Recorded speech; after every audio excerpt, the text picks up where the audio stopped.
wanted to talk about why I went with the 12.9-inch iPad Pro.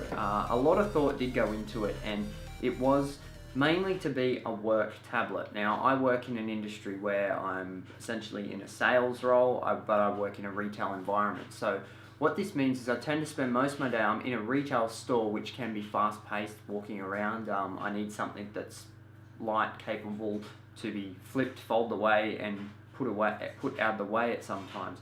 I also needed something that I could write on. Now, what I typically did before was when I sit with customers, I can sit with them for quite a while, taking notes, talking to them about products and services that I'm selling or advising them on.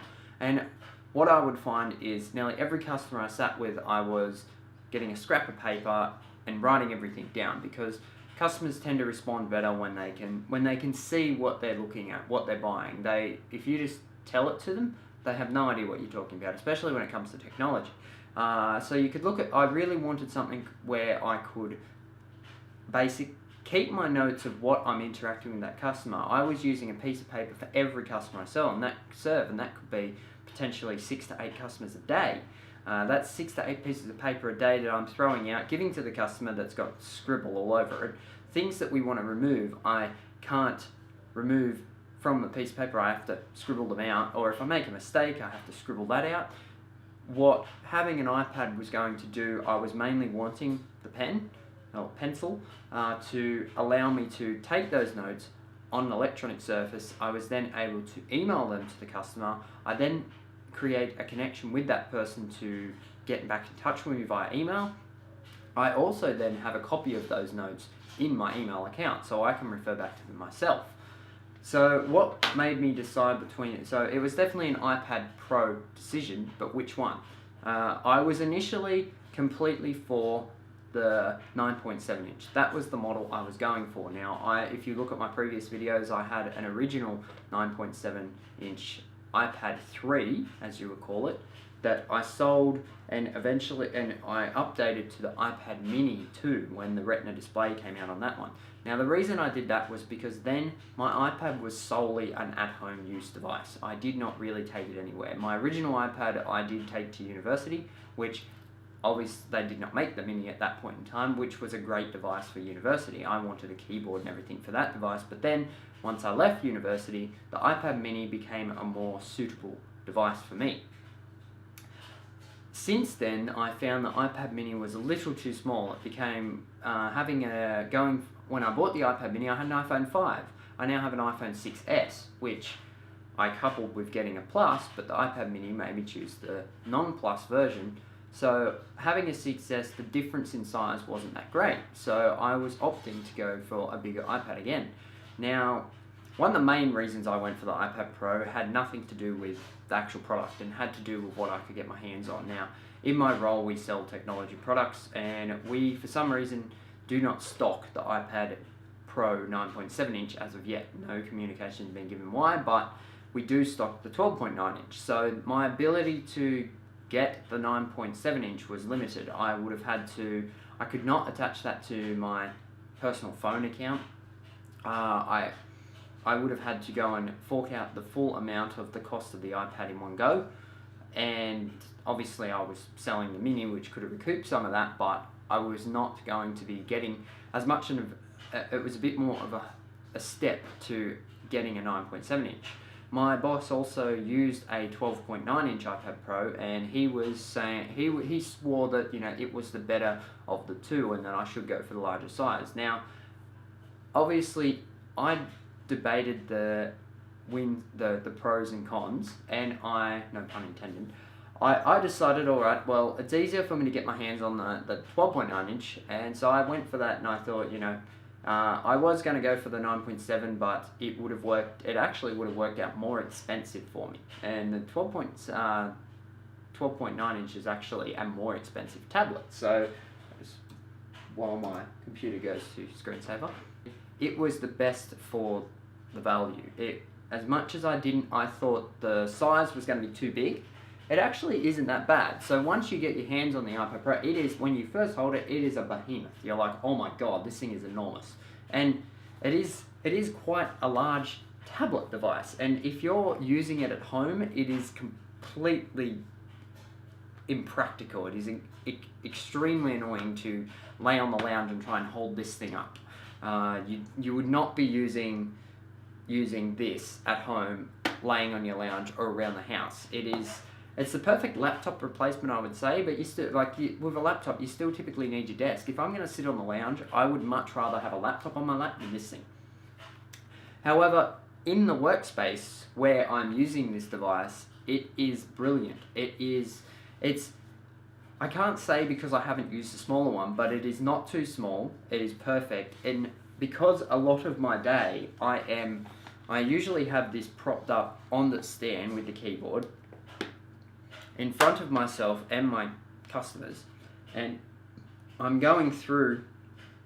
I don't really have anything in front of me at the moment, but I can have everything up on the screen in front of me, all the details about their options, and I can show them on the screen. I can also quickly use slide over to jump straight into the calculator. So when I'm calculating prices, I'm calculating different things, I can very quickly, and they can see me doing that. I'm not doing it off to the side, I'm not using my phone, I'm doing it right bang in front of them. I can then also use one app that I use for my note taking is Notability.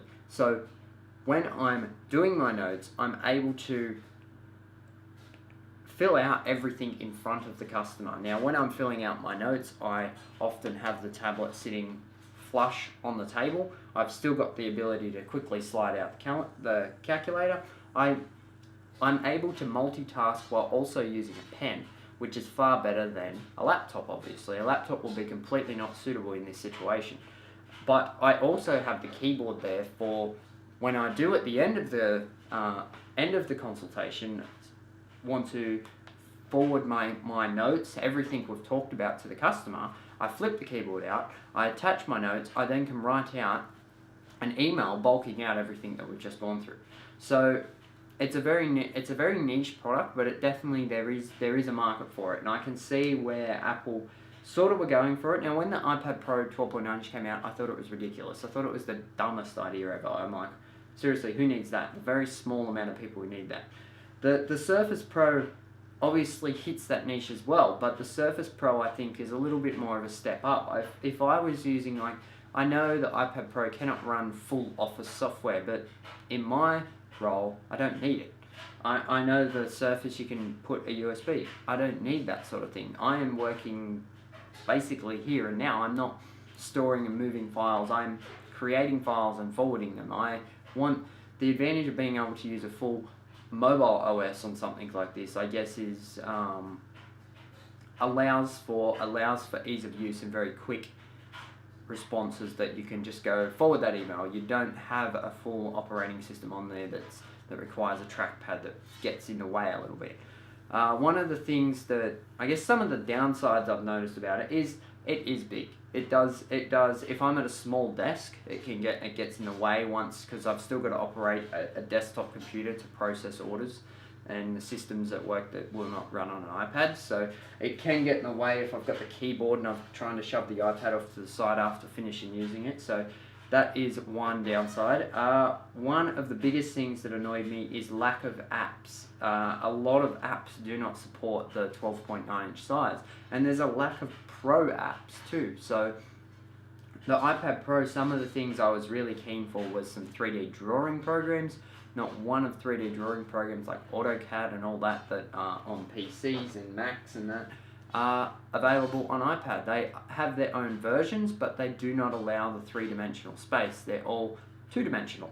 And there's a few apps that still aren't upgraded to the 12.9 inch size. You open them up and you get this big ginormous keyboard that's designed for a smaller iPad showing up on this one. So it is upscaling it, but it's still quite annoying. Other than that, there aren't that many downsides that I can think of. Obviously, the upsides are I'm able to now do my work on a digital space and forward that to people. I can very quickly, without, given that some of the systems at work are very slow, I can get all my information on the iPad rather than that. One of the other great things about my iPad Pro is that it has become very great for this sort of thing. So when I'm doing YouTube videos, if I'm doing shooting, if I'm doing anything with photography. I took some photos at a car meet, and I was able to upload them straight to the iPad. I went and picked up the... I'll just get it here.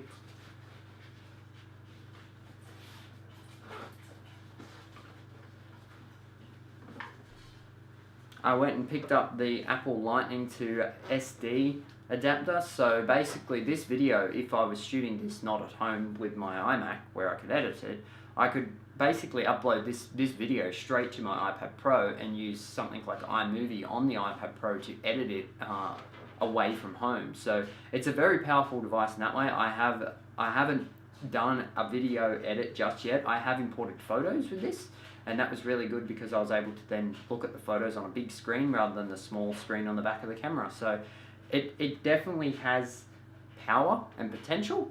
I guess it just takes, for me, it's an interesting thing. It's got way more power than I'm going to ever use. The only downside is it is a tad heavy, with especially the main thing I notice is the heaviness is all in this. This keyboard is a tank. Like the iPad like that, without that, is actually quite alright. It's not that heavy at all.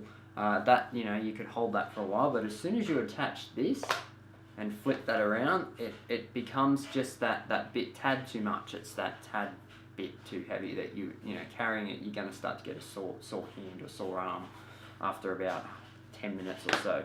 I have considered, I'm considering getting the basic front cover as well, so that if I'm not needing the keyboard, I don't need it. I do have a cover on the back, which is just a $30 eBay cover that was pretty decent and protects the back from scratches. As you can see, I've got some big scratches on there shortly after I bought it, so at least they're not on the actual iPad itself. The only problems I've had is I did have a problem with this keyboard where when I first got the device, I did not have the back cover at first. I would often sit it face down, and what that caused, I don't know whether it was pressing a button on the keyboard, but you would hear this constant vroom, vroom, vroom, vroom, vroom, sort of like it was holding down a key. I picked up the iPad and I'd open it and it kept going. As soon as I detached the keyboard, it stopped. Now, it did that to me 3 times, I think. I definitely remember 2. There was possibly a 3rd time there. But since then, it hasn't done it since. So, and I have had 1 or 2 instances where the keyboard just stopped responding. Like it was like it wasn't connected. So I have been suspicious that this keyboard could be faulty. If it does it, I have captured it on video doing this, which I can probably play right now for you.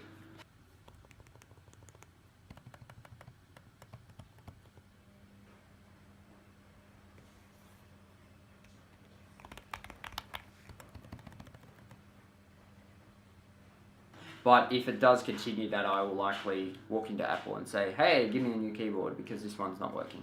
And hopefully that fixes it. But it seems to be operating perfectly fine and hasn't played up on me since. Other than that, guys, if you did enjoy this video, please subscribe for more, hit that like button, and please let me know your opinion of the iPad Pro in the comment section below.